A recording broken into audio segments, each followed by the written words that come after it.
C'était sans doute le trafic le plus lucratif de toute l'histoire criminelle. Entre 1979 et 1984, la mafia sicilienne introduit pour près de 2 milliards de dollars d'héroïne aux États-Unis. La drogue enrichit les gangsters, des deux côtés de l'Atlantique. Mais très vite, elle les mène à la guerre. En Sicile, les chefs rivaux se disputent le contrôle du narcotrafic. La terreur qui en résulte pousse l'un des parrains à enfreindre l'omerta, la loi sacrée du silence.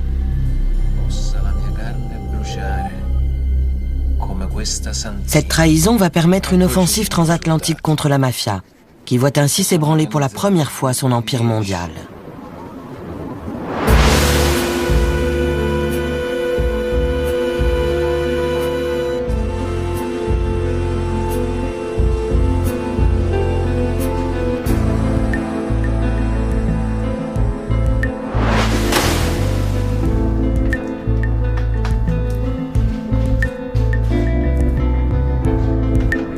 À la fin des années 70, l'héroïne afflue aux États-Unis.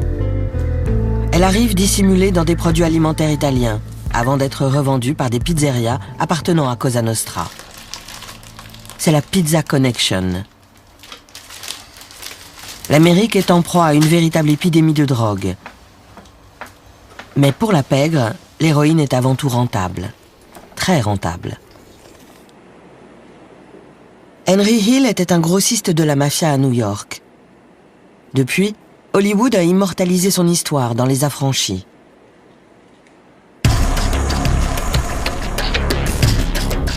Il récupérait l'héroïne dans les pizzerias siciliennes et la revendait aux dealers de la ville.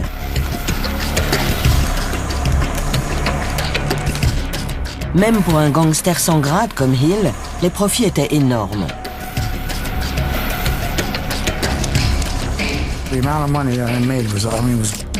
J'empochais des quantités d'argent astronomiques. Un grossiste se fait entre 20 et 30 000 dollars par jour. Sérieusement. Des sacs entiers d'argent, je ne savais même plus où le mettre. On amasse tellement vite que ça change tout. C'est carrément une autre vie. On passe de quelques centaines de dollars à des millions, très rapidement.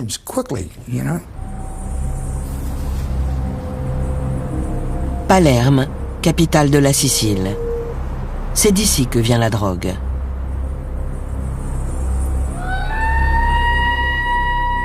Dans les catacombes reposent des cadavres, préservés pour la postérité. À Palerme, le culte de la mort est une tradition centenaire.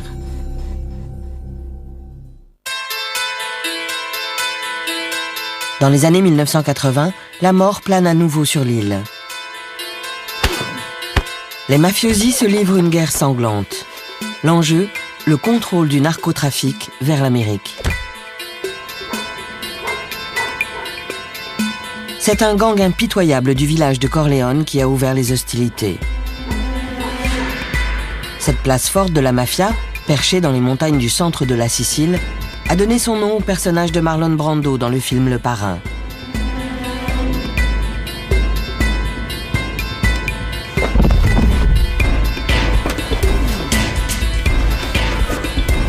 Le chef de la famille corléonaise est un assassin, Toto Riina, plus simplement surnommé la Bête.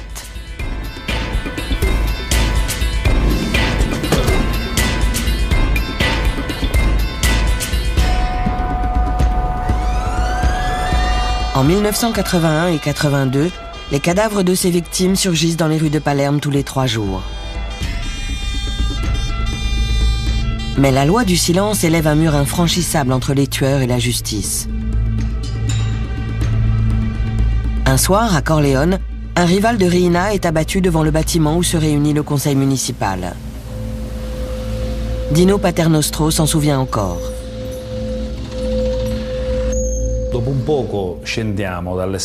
On a descendu l'escalier et il y avait un corps dans la rue. Je n'avais que 25 ans et j'ai dit au maire, il faut appeler les carabiniers. Il m'a regardé droit dans les yeux et m'a fait « appelez-les vous-même ». e mi fa telefonaci tu ai carabinieri. Il y avait une boucherie juste en face. J'ai demandé si je pouvais utiliser le téléphone et ils m'ont répondu non, le téléphone est hors service.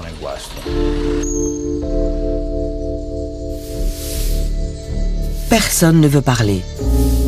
La police est impuissante face au carnage.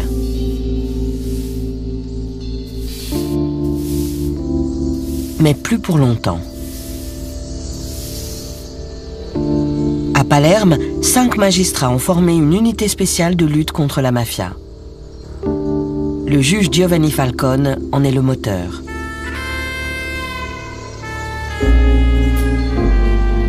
Falcone a grandi dans un quartier délabré du vieux Palerme. L'endroit était une véritable pépinière de futurs mafiosi. Mais l'homme a été élevé dans le respect de la loi, comme en témoigne sa sœur. Nos parents ont eu une grande influence sur nous, et en particulier sur le caractère de Giovanni. Avant toute autre chose, dans notre maison, le patriotisme et l'amour du pays étaient des valeurs primordiales.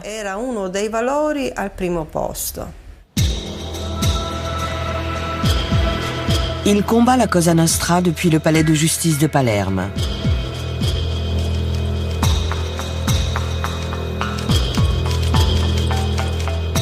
Mais même là, il craint pour sa vie.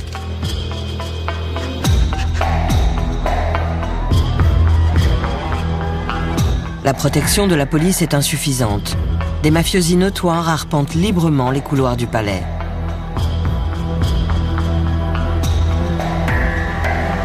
Liliana Ferraro était une amie proche et une consoeur de Falcone.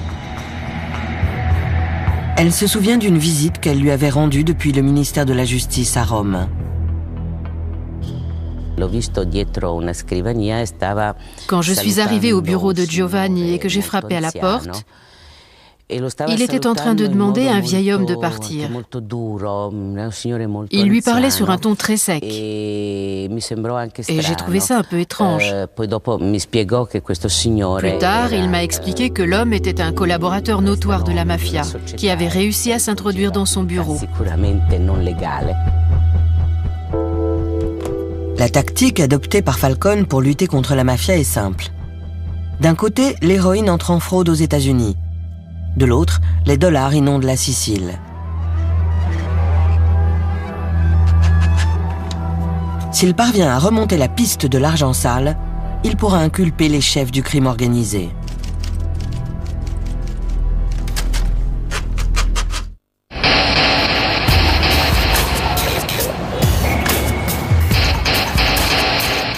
Son enquête l'emmène en Amérique, où les gangs locaux revendent la drogue introduite par les Siciliens.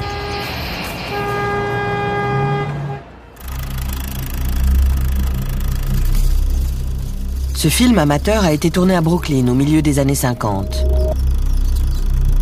Mais il ne s'agit pas d'Américains ordinaires. Dominic Montiglio a été élevé par son oncle, Nino Gaggi. Ce dernier était un membre influent du clan Gambino, une des familles mafieuses les plus puissantes du pays. C'est lui qui a initié son neveu au crime. À la fin des années 70, Montiglio a rejoint les Gambino. C'est depuis ce restaurant de Manhattan qu'il gère son trafic de drogue.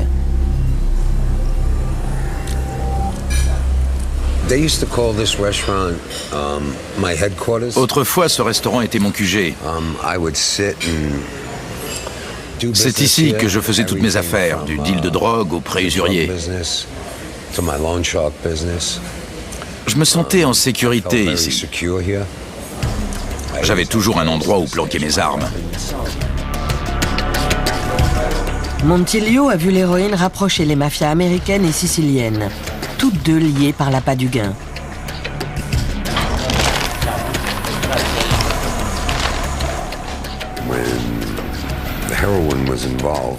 Pour l'héroïne, les Américains et les Siciliens travaillaient main dans la main.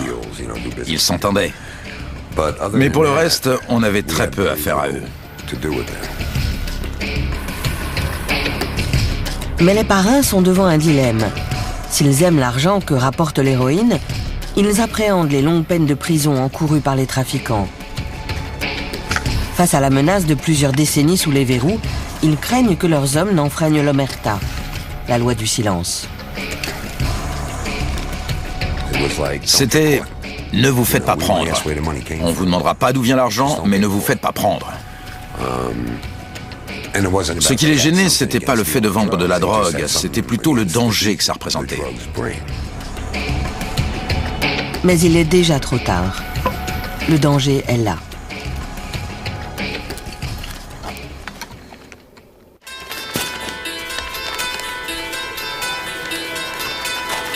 Le trafic d'héroïne rapporte plusieurs milliards de dollars chaque année à Cosa Nostra. Pour les autorités américaines, il est temps de démanteler le réseau sicilien.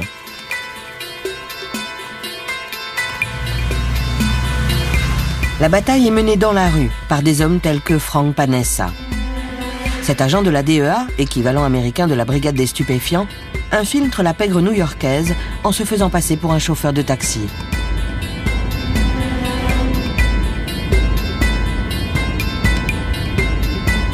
Il a emmené plusieurs gangsters siciliens de New York à Philadelphie. Et lorsque 2 mafiosi de Philadelphie sont arrêtés, il leur propose un marché. Si vous ne voulez pas aller en prison, présentez-moi aux Siciliens. Il doit maintenant convaincre les Italiens qu'il est un parrain de la mafia. Nos 2 informateurs ont choisi un restaurant dans le sud de Philadelphie, un vrai repère de mafieux. On est allé dîner là-bas avec les Siciliens. J'étais assis entre les 2 affranchis de Philadelphie, et quand les plats sont arrivés, ils m'ont servi en premier. En voyant ça, les Siciliens, qui étaient des hommes d'honneur, ont su que je n'étais pas n'importe qui. Il s'agit de 2 frères, Paolo et Giovanni Laporta.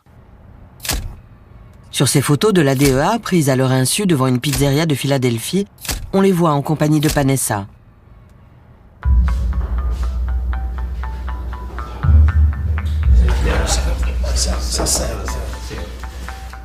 La première étape est franchie. Le policier a un pied dans la place. L'opération peut commencer. Je leur ai dit que j'avais une société d'import-export. Et quand ils sont venus me rendre visite, on a loué des camions sur lesquels on a mis des panneaux aimantés où il y avait écrit « Prima, import-export, Trevose, Pennsylvanie ». Si bien qu'en arrivant dans le parking, ils ont vu ma flotte de camions et ils se sont dit que ça devait être une affaire réglo. Il passe alors la vitesse supérieure. Il leur parle d'un bureau en Allemagne qu'il propose d'utiliser pour écouler l'héroïne aux États-Unis. Giovanni Laporta est impatient de voir ça par lui-même. La DEA charge donc ses homologues allemands de créer une succursale de la société fantôme de Panessa.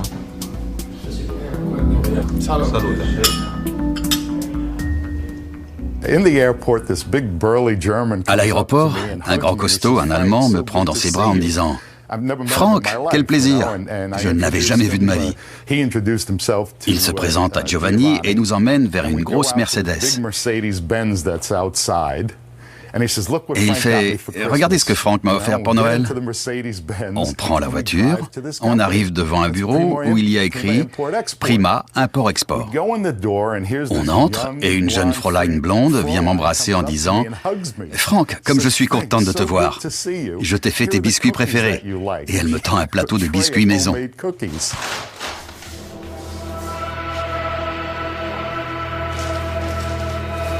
Cette opération risquée s'avère payante. Panessa découvre une vaste entreprise criminelle. Les frères Laporta lui confient qu'ils peuvent blanchir jusqu'à 5 millions de dollars par jour, soit plus d'1 milliard de dollars par an.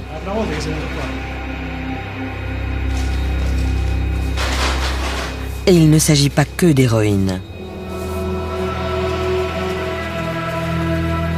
Il lui révèle qu'il contrôle également 75% de la distribution de cocaïne sur la côte Est. Paolo Laporta est venu de Philadelphie et on s'est vu dans une pizzeria.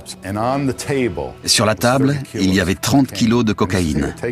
Il m'a dit « Tiens, prends quelques kilos ». J'ai répondu « Je ne fais pas ça, je m'occupe plutôt de l'autre truc, l'héroïne. Je ne touche pas à la coke ». Un gamin de 6 ans, qui devait être le fils de Paolo, se tenait à côté de nous. Et j'ai dit « Scumbari », qui veut dire en argot « ça me gêne », en désignant le gosse et toute la dope sur la table.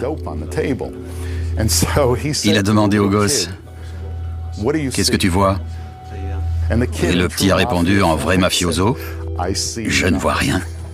J'ai aussitôt compris que c'était de la graine d'affranchi.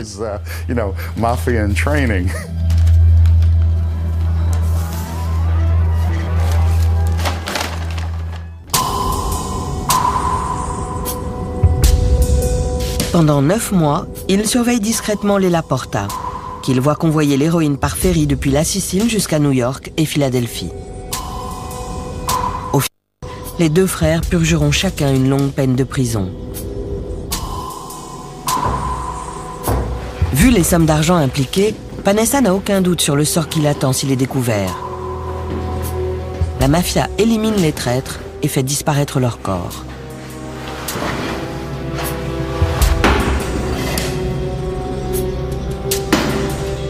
Henry Hill a lui-même été chargé plusieurs fois de se débarrasser des victimes.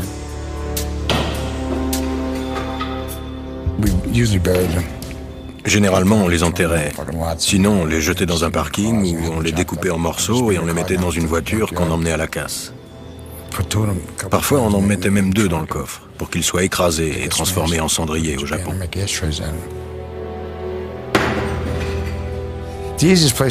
Le meilleur endroit pour enterrer un corps, c'était dans nos propres bars, à la cave.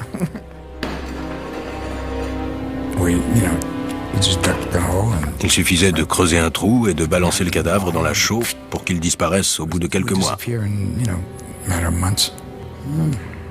Définitivement.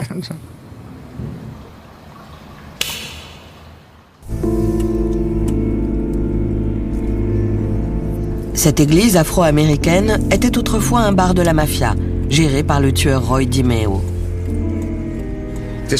C'était sans doute le bar le plus tristement célèbre de Brooklyn. Il servait de QG au gang DiMeo.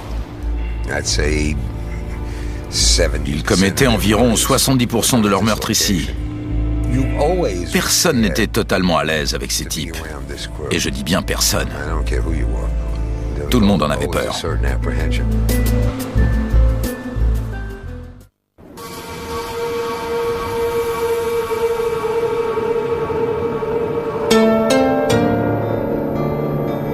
En Sicile, la terreur fait partie de l'ordinaire.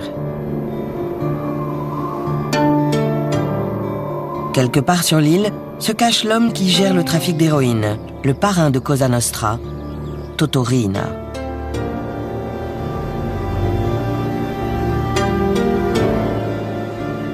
Il s'est frayé un chemin sanglant jusqu'au sommet pour faire main basse sur le narcotrafic.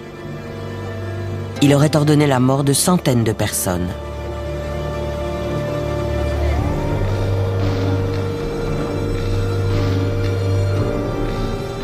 En Sicile, rares sont ceux qui osent lui résister. C'est le cas du procureur de Palerme, le juge Giovanni Falcone. Depuis le palais de justice, Falcone et une poignée de collègues courageux livrent une guerre solitaire et sans merci à la mafia. Pronto? Qui Falcone. Mais ils vont recevoir de l'aide.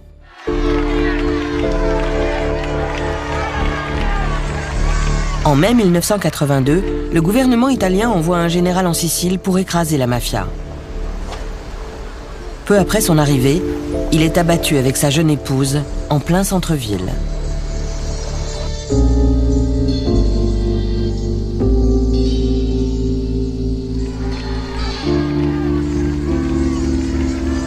La population est indignée. Pendant les funérailles, les 2 cercueils sont applaudis. Mais devant l'église, la foule conspue les politiciens présents et leur crache au visage, en les accusant de tolérer Cosa Nostra depuis trop longtemps.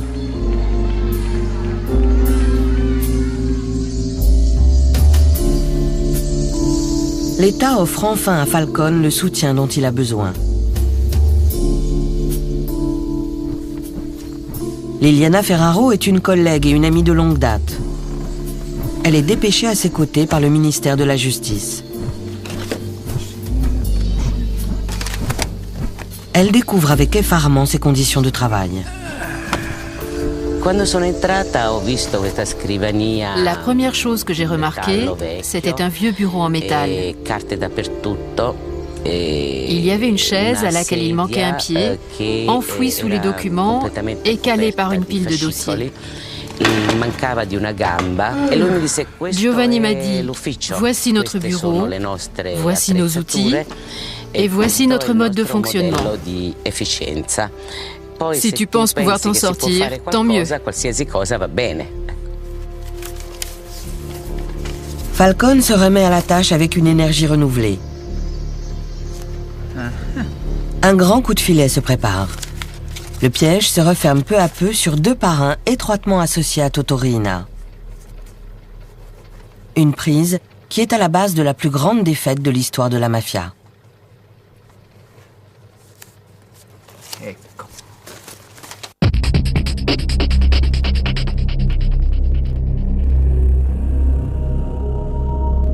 Aux États-Unis, les agents du FBI chargés de démanteler le réseau sicilien de l'héroïne sont sur une piste.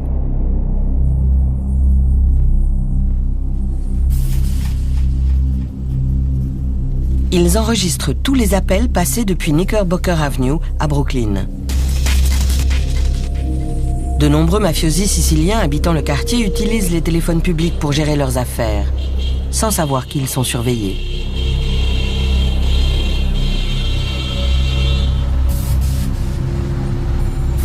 Ces images ont été prises à leur insu par le FBI.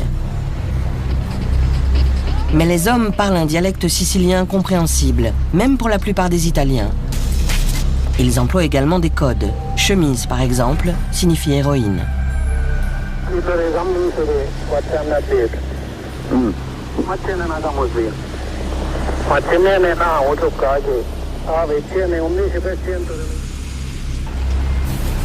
L'agent Carmine Russo va remédier au problème. Né en Sicile, il a émigré aux États-Unis à l'adolescence, avant de rejoindre les rangs du FBI. Tout comme le juge Giovanni Falcone, il éprouve une haine profonde pour la mafia. Il comprend le sicilien et ne tarde pas à relever des références mystérieuses au chef de l'opération. On ne l'appelait jamais par son nom. On l'appelait le berger, l'oncle, le professeur, mais jamais par son nom. Bien sûr, ça a piqué ma curiosité. Les enquêteurs n'ont aucun moyen de l'identifier, jusqu'à ce que les Siciliens commettent une erreur. Une erreur qui va leur coûter très cher. Au téléphone, ils évoquent des articles de journaux italiens sur le meurtre de plusieurs mafiosi en Amérique du Sud. Ils mentionnent en particulier un capo dénommé Gaetano Badalamenti.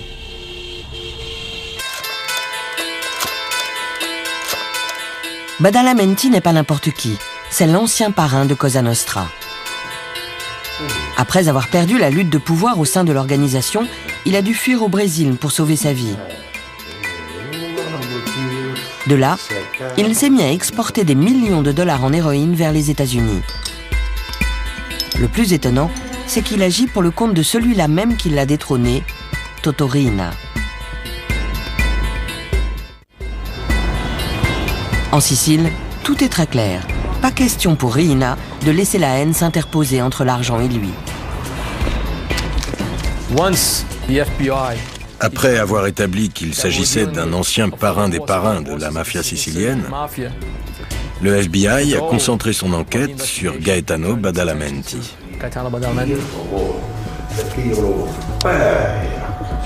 L'opération s'accélère. Le ministère de la Justice américain envoie l'un de ses meilleurs agents, Richard Martin. Il parle couramment italien et combat le crime organisé depuis des années. Je leur ai dit, c'est un peu comme la pêche au requin.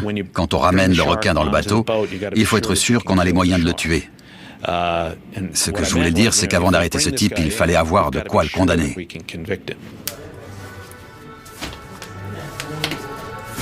Au milieu de l'année 1983, le FBI fait une découverte capitale.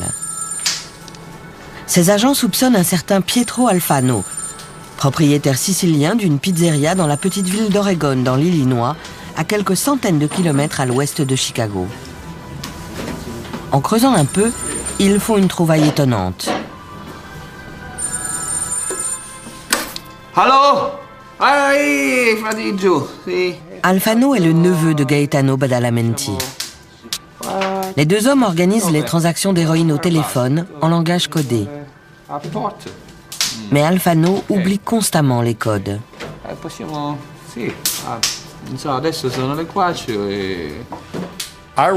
Le neveu de Badalamenti, Alfano, je l'avais surnommé Alfano le bouffon, parce que c'était un véritable crétin. Badalamenti était le genre de gars à parler en langage codé et tout ça. Mais Alfano n'arrivait jamais à se rappeler des codes. S'il devait lui dire d'aller quelque part, il ne se rappelait jamais du nom de code de l'endroit.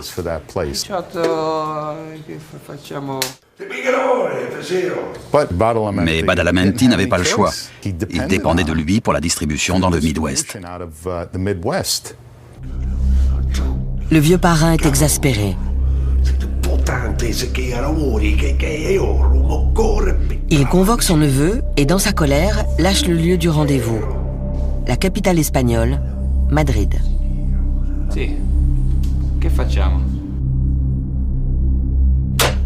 Les autorités bondissent.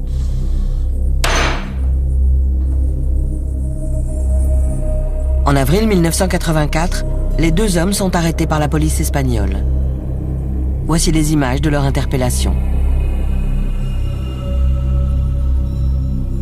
Badalamenti, que l'on voit à gauche sur l'écran, sera condamné à 45 ans de prison pour avoir introduit 1,6 milliard de dollars d'héroïne aux États-Unis en à peine 5 ans.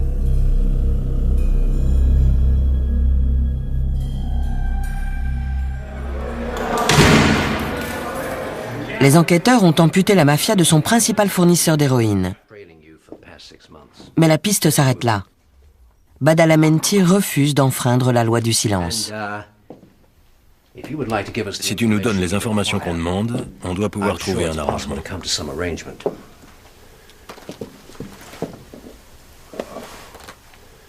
Il ne trahira pas l'homme qui contrôle le narcotrafic vers les États-Unis, Toto Riina.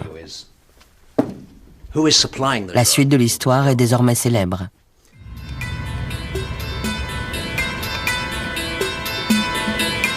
Au Brésil, un autre parrain est arrêté.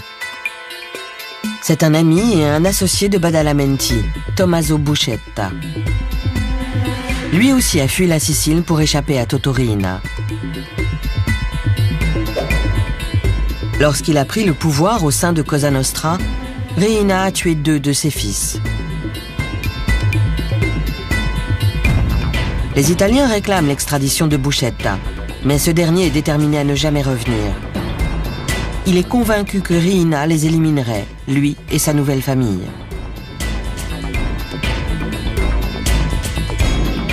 Il préfère avaler une ampoule de strychnine qu'il a dissimulée depuis son arrestation. Mais sa tentative de suicide échoue et quand il émerge du coma, il est mis dans un avion pour l'Italie.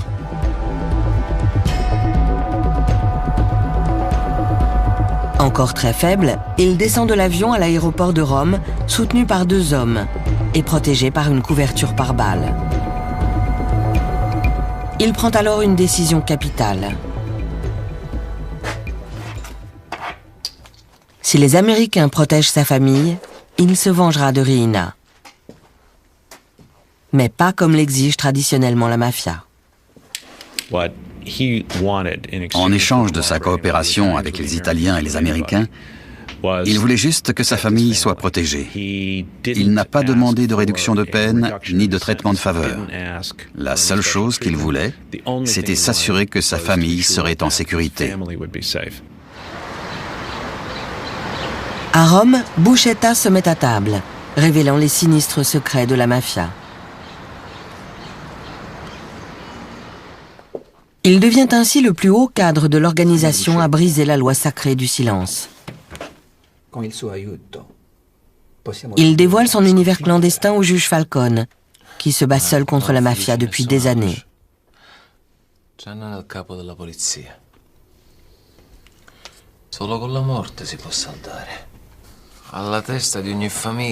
Entre juillet et septembre 1984, Buscetta parle, sans arrêt. La reconstitution suivante reprend mot pour mot la transcription de ses aveux.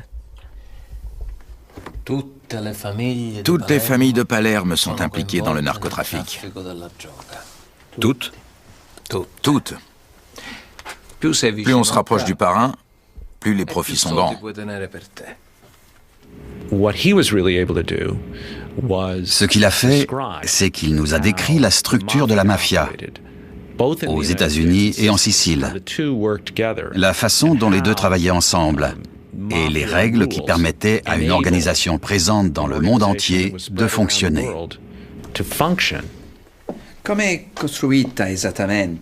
Buscetta explique que ce succès repose sur la discipline quasi militaire imposée par la mafia. À la tête de chaque famille, il y a un capot, élu par les hommes d'honneur.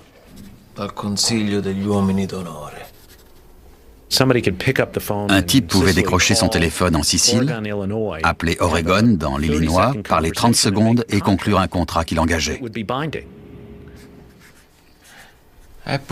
Au bas de l'échelle, il y a les simples soldats, organisés par groupe de 10, sous les ordres d'un capitaine.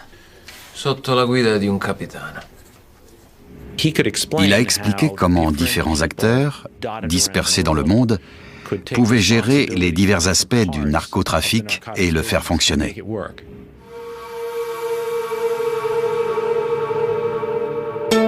Ça fonctionne parce que tous les mafiosi sont liés par le serment prêté lors de leur cérémonie secrète d'initiation. Un serment qu'ils ne doivent rompre à aucun prix. On le pique au bout du doigt et on verse son sang sur la figurine d'un saint. E il sangue che esce viene versato su un santino. Il a révélé que n'importe qui pouvait devenir membre de Cosa Nostra. Un prêtre, un médecin, n'importe qui, du moment que c'était un homme et un Sicilien. Une fois accepté, il était lié par les mêmes règles et les manquements étaient punis par la mort. La figurine du saint est placée dans sa main, puis enflammée.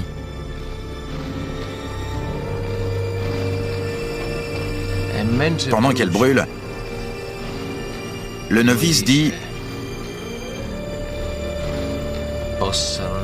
que ma chair brûle comme ce saint si je manque à mon serment.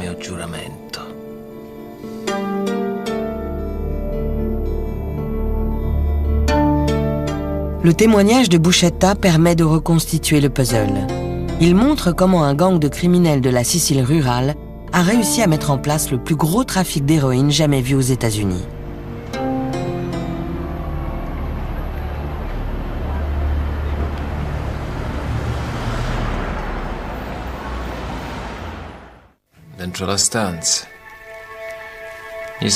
Depuis des années, le juge sicilien Giovanni Falcone essaye de traîner les chefs mafieux devant la justice.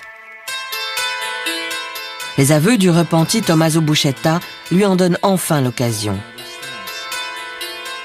Il fait arrêter près de 400 mafiosi, parrains et soldats confondus.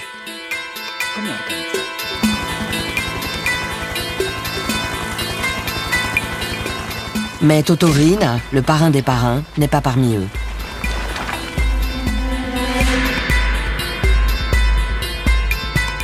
Les Italiens doivent maintenant trouver un endroit où juger tant de gens. Il n'existe aucun bâtiment assez vaste et sûr dans la capitale sicilienne, Palerme. Le ministère de la Justice décide de construire un bunker géant à l'intérieur de la prison centrale. C'est l'amie de Falcone, Liliana Ferraro, qui est chargée de superviser l'opération.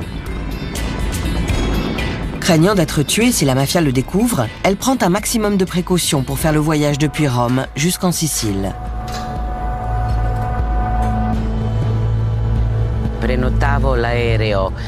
Bien sûr, je réservais toujours les places sous un faux nom. Et puis j'appelais le contremaître de l'entreprise qui construisait le bunker et je lui donnais mon heure d'arrivée. Il venait me chercher à l'aéroport avec une camionnette ou avec une voiture de chantier toujours pleine de poussière.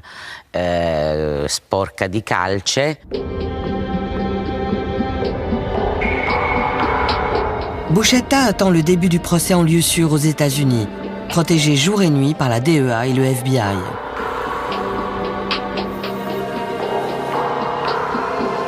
Un jour, son beau-frère vient le voir. Mais il ne s'agit pas d'une visite de courtoisie, comme le racontent ses gardiens. Ils ont offert beaucoup d'argent à Buscetta pour l'empêcher de témoigner, pour qu'il arrête tout. Il a refusé.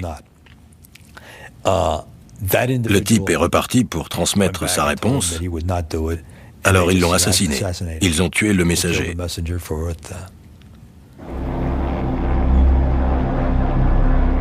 À Palerme, le bunker qui doit abriter le procès est prêt.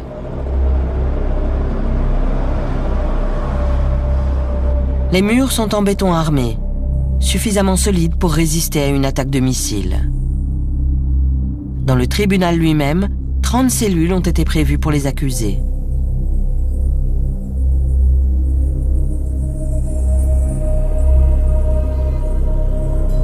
Le procès le plus spectaculaire de toute l'histoire de la mafia, le maxi-procès, est sur le point de commencer. Falcone est le représentant du ministère public et Tommaso Buscetta, le témoin vedette. Quand il a été confirmé que Buscetta témoignerait, on nous a avertis qu'il y avait un risque d'attaque aérienne,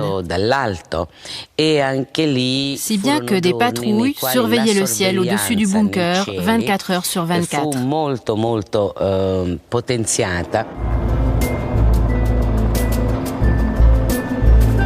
Le procès débute en février 1986.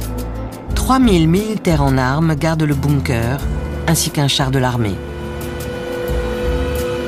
Près de 500 accusés seront jugés, environ 10% des effectifs de Cosa Nostra. Ils sont inculpés de meurtre, de trafic de drogue et d'autres délits graves.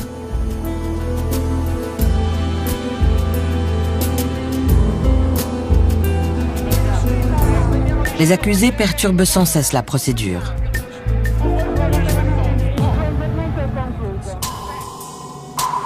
Seule l'apparition de Buscetta parvient à ramener le silence dans la salle.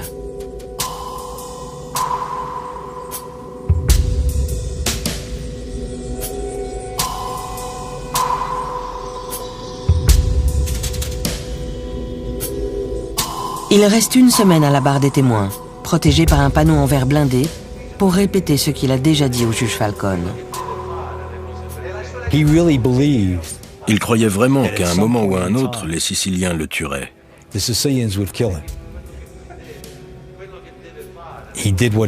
Il a fait ce qu'il avait à faire. Il a témoigné.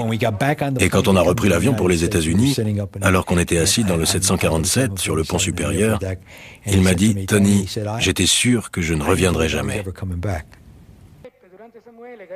Le 16 décembre 1987, le juge prononce son verdict. 344 mafiosi sont reconnus coupables et condamnés à un total de presque 3000 ans de prison. Le procès a duré 22 mois.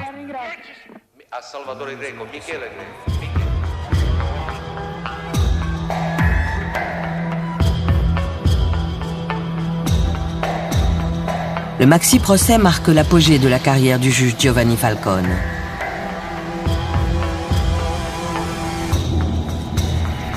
Les autorités italiennes et américaines ont remporté une bataille décisive contre Cosa Nostra. Cette victoire ouvre la voie aux mafiosi prêts à se confier aux autorités.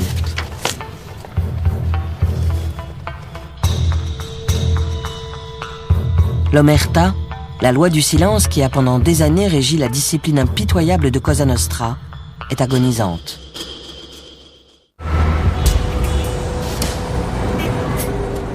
L'emprisonnement de nombreux parrains par les Italiens et les Américains jette la mafia en pleine crise, des deux côtés de l'Atlantique. Des centaines d'affranchis sont désormais prêts à dénoncer leurs anciens camarades. Dominique Montiglio tombe alors pour extorsion. Il est arrêté dans un restaurant de New York. La police le traquait depuis des années.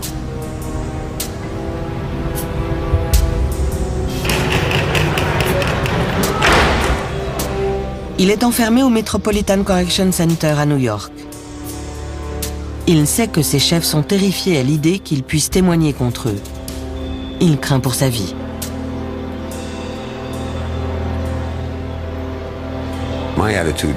Je me disais, pas question de mourir ici et de laisser ma femme et mes 3 enfants se défendre seuls. Je ne me fais pas mourir parce qu'ils ont une peur paranoïaque que je me mette à table. Paradoxalement, je crois que c'est eux qui vous poussent à parler, à cause de leur réaction. Aujourd'hui, si vous vous faites arrêter, ils veulent vous buter.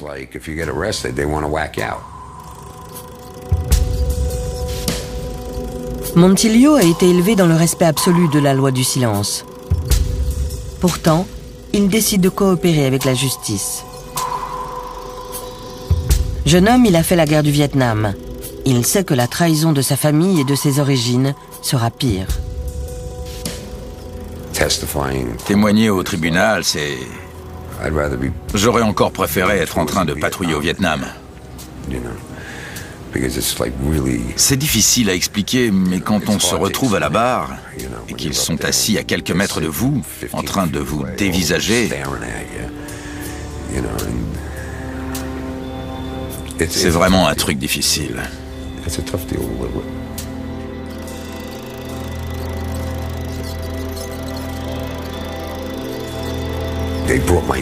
Ils ont amené ma grand-mère de 90 ans avec ses béquilles. Des cousins, des oncles, des tantes. Ils amenaient tout le monde pour essayer de me secouer. Et chaque nouvelle journée dans ce tribunal était comme la première. Toujours aussi difficile. Ailleurs, à New York, le filet se resserre sur d'autres gangsters. Henry Hill a de gros ennuis. Le FBI veut l'interroger à propos d'un braquage de 6 millions de dollars dans un aéroport. Le ministère de la Justice s'intéresse au meurtre d'un financier italien. Le bureau du procureur de Brooklyn cherche des informations sur un corps non identifié. Et pour couronner le tout, il risque la perpétuité pour trafic de drogue. Il décide de coopérer. Ils m'ont arrêté en tant que témoin clé et j'ai coopéré. J'avais le choix entre la perpétuité et une balle dans la tête. De toute façon, j'étais mort. Quand ils l'apprennent, les Siciliens tentent de l'attirer dans cette pizzeria de Brooklyn pour le faire éliminer. J'ai encore des frissons quand je vois cet endroit. Ça aurait pu être ma dernière demeure. Je suis nerveux, ça fait un moment que ça m'était pas arrivé. On se tire. Sérieusement, il doit y avoir plein de cousins de tous ces types qui vivent encore dans le quartier. Il y a ici des gangs qui sont là depuis 50 ans. Ça a bien changé, mais il y a toujours quelqu'un avec un œil à la fenêtre. On a vraiment le sentiment d'avoir trahi ses origines, sa famille, soi-même. Au bout de plusieurs années, on commence à vivre avec, mais ça continue à être gênant.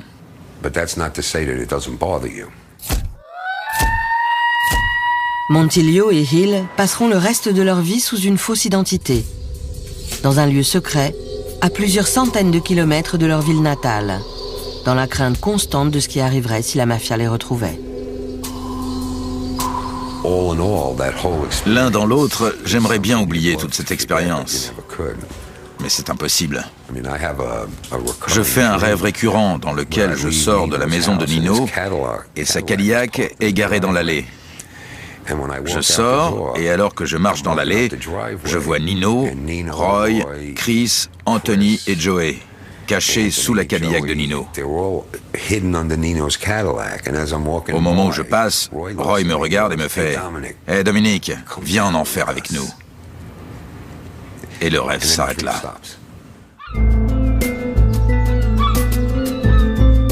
L'empire du trafic d'héroïne, bâti sur plusieurs décennies par la mafia, vient de subir un sérieux revers.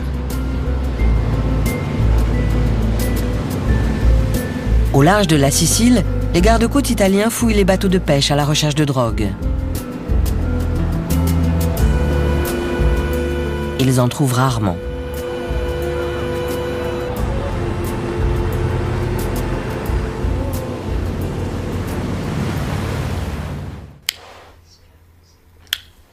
Mais de part et d'autre de l'Atlantique, la guerre contre la mafia est loin d'être terminée.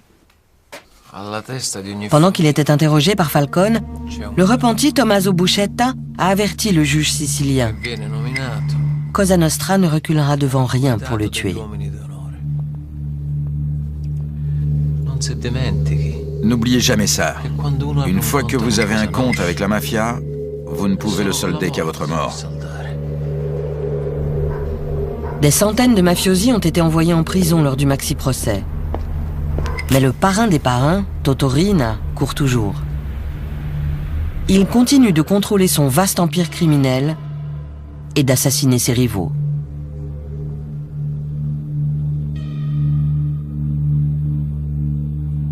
Aux États-Unis, la Pizza Connection a été démantelée grâce à la plus grosse opération jamais organisée par le FBI. 21 trafiquants d'héroïne siciliens ont été condamnés et ont pris jusqu'à 45 ans de prison chacun. Les mafias siciliennes et américaines ne travailleront plus jamais la main dans la main.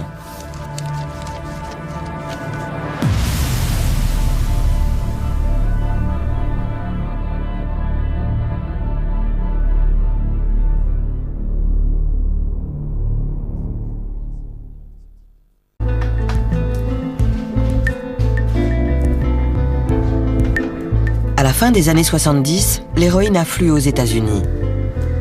Elle arrive dissimulée dans des produits alimentaires italiens, avant d'être revendue par des pizzerias appartenant à Cosa Nostra. C'est la Pizza Connection. L'Amérique est en proie à une véritable épidémie de drogue. Mais pour la pègre, l'héroïne est avant tout rentable. Très rentable. Henry Hill était un grossiste de la mafia à New York. Depuis, Hollywood a immortalisé son histoire dans Les Affranchis.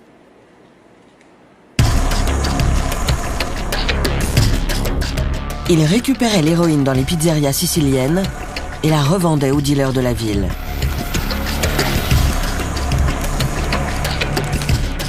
Même pour un gangster sans grade comme Hill, les profits étaient énormes.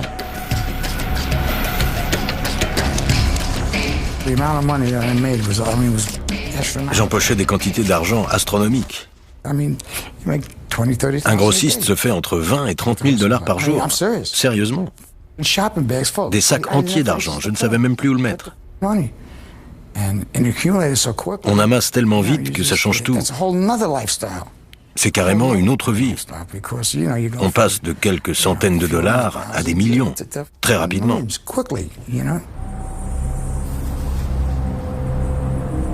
Palerme, capitale de la Sicile.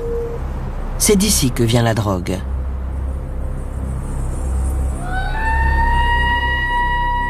Dans les catacombes reposent des cadavres, préservés pour la postérité. À Palerme, le culte de la mort est une tradition centenaire.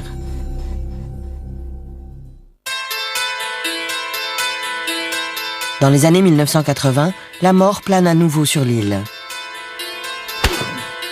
Les mafiosi se livrent une guerre sanglante. L'enjeu, le contrôle du narcotrafic vers l'Amérique. C'est un gang impitoyable du village de Corleone qui a ouvert les hostilités. Cette place forte de la mafia, c'était sans doute le trafic le plus lucratif de toute l'histoire criminelle. Entre 1979 et 1984, la mafia sicilienne introduit pour près de 2 milliards de dollars d'héroïne aux États-Unis. La drogue enrichit les gangsters, des deux côtés de l'Atlantique. Mais très vite, elle les mène à la guerre. En Sicile, les chefs rivaux se disputent le contrôle du narcotrafic. La terreur qui en résulte pousse l'un des parrains à enfreindre l'omerta, la loi sacrée du silence.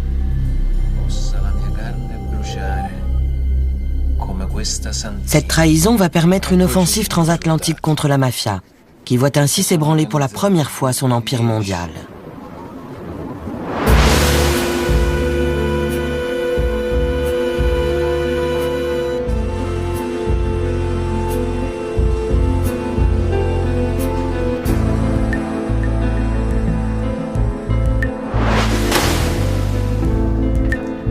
Perché dans les montagnes du centre de la Sicile, a donné son nom au personnage de Marlon Brando dans le film Le Parrain.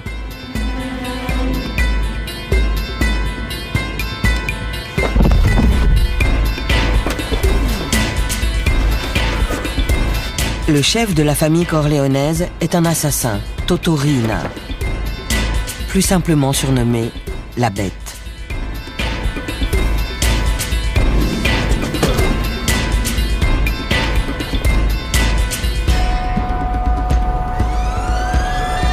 En 1981 et 82, les cadavres de ses victimes surgissent dans les rues de Palerme tous les 3 jours. Mais la loi du silence élève un mur infranchissable entre les tueurs et la justice. Un soir, à Corleone, un rival de Riina est abattu devant le bâtiment où se réunit le conseil municipal. Dino Paternostro s'en souvient encore.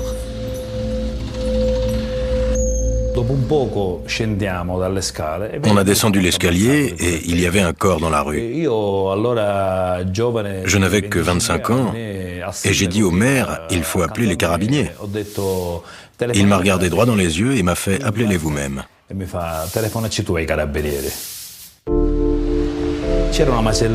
Il y avait une boucherie juste en face. J'ai demandé si je pouvais utiliser le téléphone et ils m'ont répondu non, le téléphone est hors service.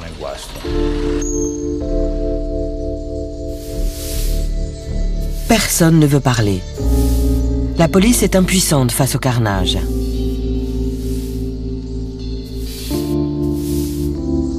Mais plus pour longtemps. À Palerme, 5 magistrats ont formé une unité spéciale de lutte contre la mafia. Le juge Giovanni Falcone en est le moteur.